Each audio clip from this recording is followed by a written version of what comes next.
I'm an Android user. I bought into the original Pixel line because it offered one of the most affordable flagship phones with a fantastic camera. Now with the launch of the Pixel 3, do I still feel the same?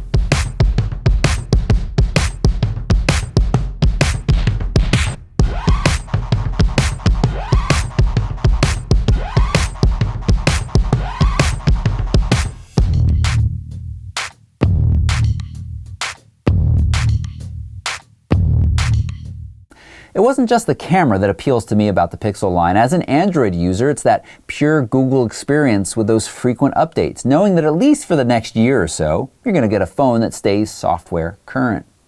Now, I've got the Pixel 3 XL here. It was provided by Google. I wasn't actually planning on upgrading. My Pixel 2 was still good enough, or I should say, almost good enough. I mean, my biggest issue with this phone is the screen brightness. Outside for photos, but especially as a screen when flying the drone, it's just not as bright as I would like.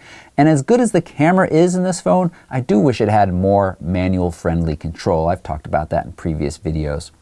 But let's take a few moments to talk about my favorite features of the new Pixel 3, and then spend a little time looking at this camera in detail. First up is the screen. I mean, this is a beautiful screen on the 3. It is vibrant and bright. I enjoy using it outside in bright sunlight. It works well as a drone screen, and it feels very accurate, not overly saturated. I also appreciate that continued clean Google experience. I can uninstall every app on this phone, and as I said, there's no annoying skins on top. Though I will say that in the last year, most of those skins from your other manufacturers like Samsung, Huawei, they're not nearly as bad as they used to be. I don't like, however, in the Pixel, the new gestures for multitasking. The swipe up is annoying. Give me back my button, please. I'm 2 weeks in with this phone and I don't feel any closer to getting comfortable with that change. But back to the good. Call screening. I love this feature. So I've got a call coming in. I'm not sure who it is. I can hit the screen call button and an assistant picks up with a recorded message. The caller's message is then transcribed in real time, letting me decide if I want to answer it, say it's a spam call, or just send it to voicemail. Hi, this is Robert from Two-Legged Tripods. We have a special on two-legged tripods this weekend, just $29.99, and wondered if you could put a glowing review on your YouTube channel this weekend. That would be great. Sorry, they can't take the call right now. Thanks, and goodbye. And battery life on this is good. It's a solid performance, and the addition of wireless charging, that's nice as well. I mean, I feel like that brings the Pixel 3 in line with many of the other flagship phones that have offered wireless for a while now. I do worry a little bit about future proofing. I mean, there is just 4 gigabytes of RAM in these phones when most of the flagship phones are now offering 6, and the next year or so 8 or maybe even more. And at the time though, this phone is very snappy and I see no real issues. I did have some speaker crackling in the first few days, and that settled down, and as other reviewers have mentioned, at higher volumes with these front-facing speakers, the back of the phone really vibrates, but I don't use the speakers at that level, so it hasn't really bothered me. I do seem to fight the whole portrait versus horizontal rotation more often than I want, which is annoying, and then sometimes it seems like it needs a little smack to set it back upright. But let's get to that camera. It's good. It's just really good. Consistently excellent results with fantastic dynamic range.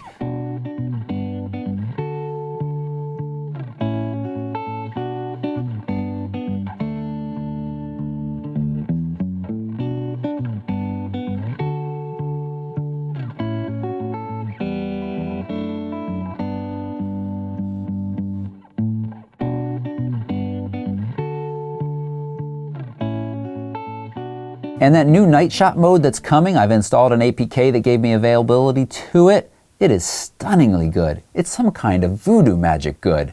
All right, so we're in my studio. We've turned off all of the lights except for the one under the desk. We're recording with a Sony a7R II at 12,800.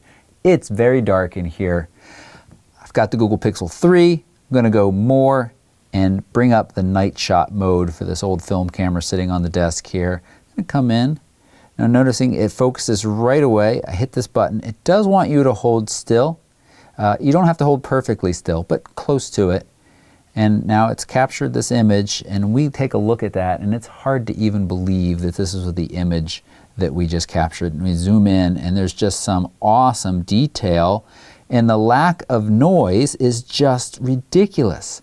A few moments ago, I used my A7R III at 12,800, incredibly noisy, and it wouldn't even focus. This is voodoo magic.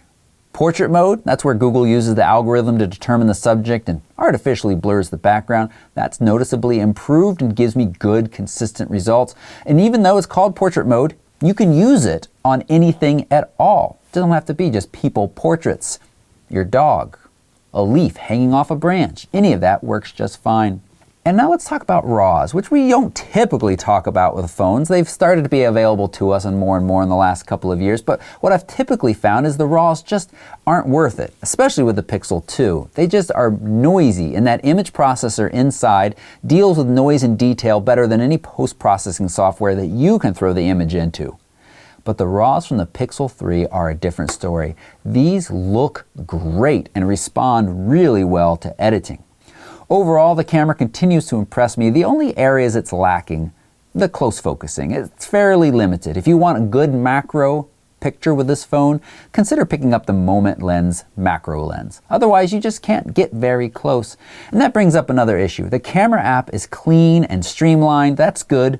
But I do wish you could switch to a more manual-friendly control. I find that useful for focusing and also playing with slightly longer exposures. The Huawei Mate 10 Pro I reviewed earlier this year, that allows 30-second exposures in the phone. The Note 9 from Samsung, you got up to 10, and that Pro mode makes it very easy. The Pixel 3, it's limited to just 1/4 of a second, and you have to use a third-party app to get there. Now, that's not the end of the world, but having that additional control and shutter speed flexibility that you find in some of the other cameras, that just extends the versatility, in my mind, of the camera.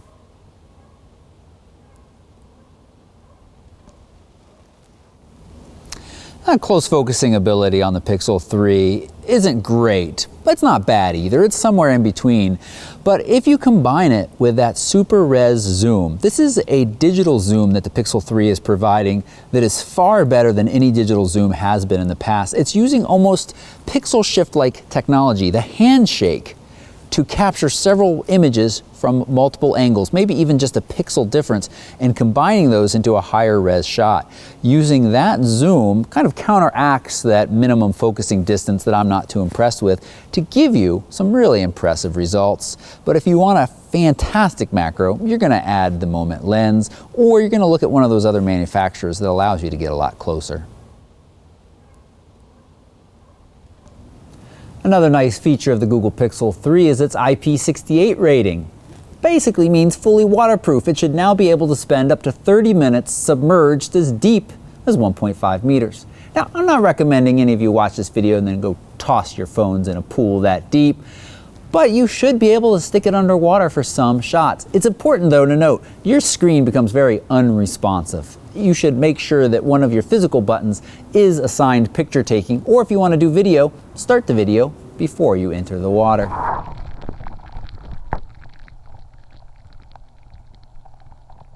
So we're going to get some pictures of these goldfish or carp here in this garden. And you know, I don't need to stick the whole phone under the water. Just the part with the lens is enough.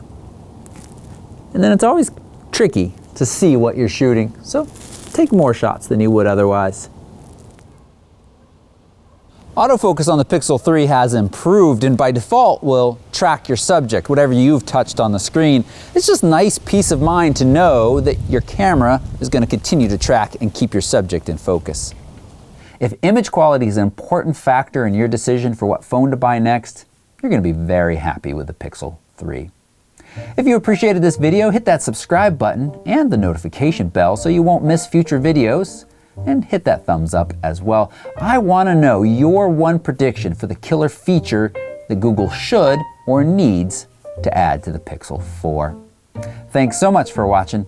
Bye-bye.